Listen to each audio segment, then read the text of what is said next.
Alright, so our farmstead fast food today is a type of a vegetable beef goulash. I have my 6-quart Instant Pot today. We're going to turn it on to saute first. And I'm going to add a little bit of ghee that we've got out from the pantry shelf.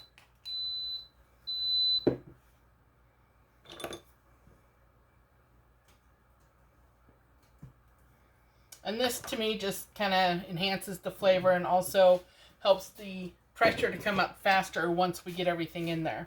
We're just going to go ahead and open up all the jars. And I show this in all my videos, so if you've seen it before, sorry for the repeat, but for people that haven't seen it yet. In order to keep my lid of my home canned foods from getting completely destroyed, I like to put a knife under there, a butter knife. Put that across there, and then you hook this on. Oops. So it's like this. So when you open it, it doesn't damage the lid. See how it's still flat? Also have some canned roast. This by far I think is my favorite thing to have meat-wise. That and chicken. But I love my roast. I raw pack my roast. And then you get all the nice juices and everything out of it. I do not raw pack my chicken because I don't like the flavor and the texture. I roast my chicken or rabbit first before I can it. Then I also have some vegetable soup that I've canned up. So I'm going to start by putting the roast beef in here.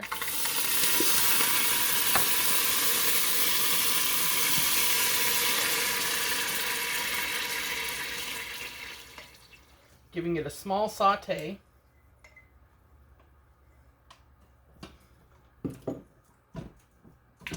Doesn't need much because it comes out cooked. So when you put the raw meat in, the roast beef or the chicken, turkey, you put it in raw, it cooks it while it's in there. So I don't know if you can see.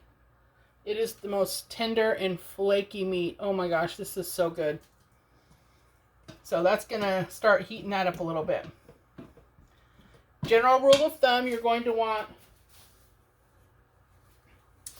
4 cups of liquid with 1 pound of pasta.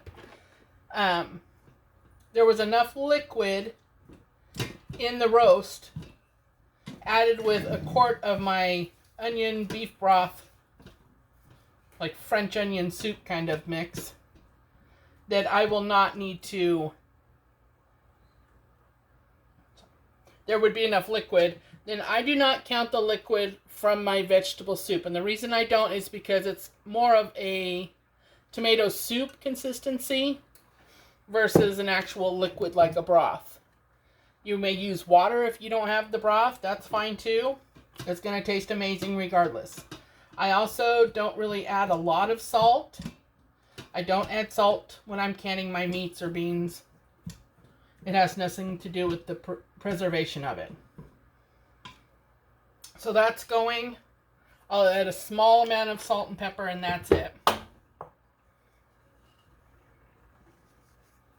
I'm going to say that was probably a 1/4 teaspoon. And the same with the pepper. I'm not going to add much.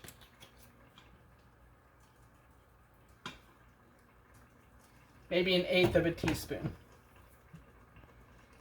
Alright. So then I'm going to add my soup.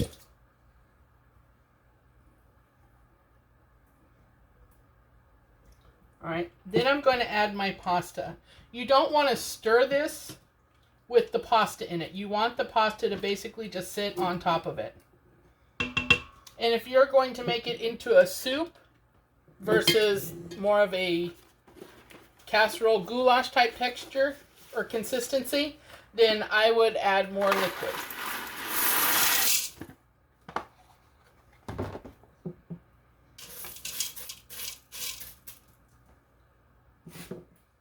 Alright, so we have the pasta in, and I'm going to turn the saute off. I'm going to take this pasta or this broth. It's just onions and beef broth. and get all that extra yumminess out of that jar. Alright, so when you add that, you're going to want to just make sure that your pasta is below the liquid. That's all you want to do. Alright. And you always want to check and make sure your seal's seated in there properly so it's not like sticking out like that. Can you see that? Where it's not actually around the middle rim. So make sure you push it down that it's around there, okay? I want to make sure this is on properly, your little vent cover.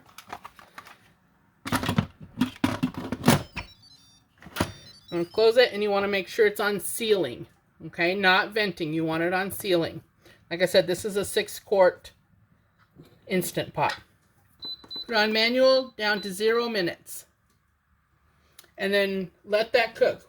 Once the timer has gone off, you're going to do a quick release by moving the knob from sealing to venting. Make sure that you don't have this vent hole right here where the pressure valve is up. Do not have that under your cabinets or anything like that, that the steam can destroy that. And be careful, it's hot. Use a spoon if you need to open it up. Bring it back when that's gone off. Alright, it's gone to 0, so I'm going to now release it.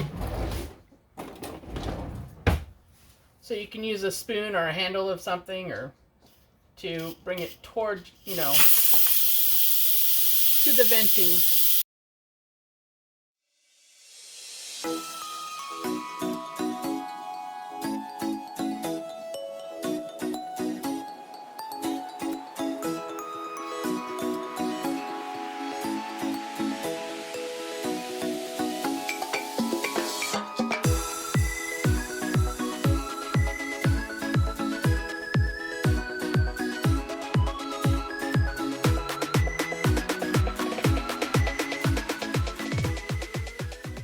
The pressure gauge has dropped down.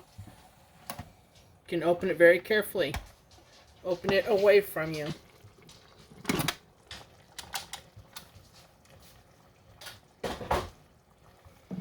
Alright, can you see that? Look how yummy that is.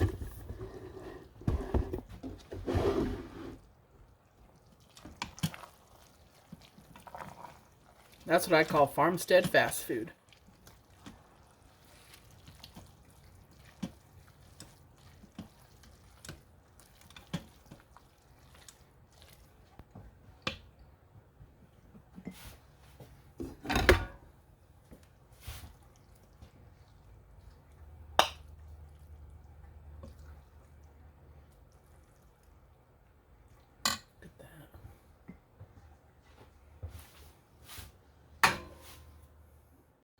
Alright, here's our farmstead fast food goulash that we made with stuff from our pantry. I hope you try it. I hope you like it. Have a blessed week.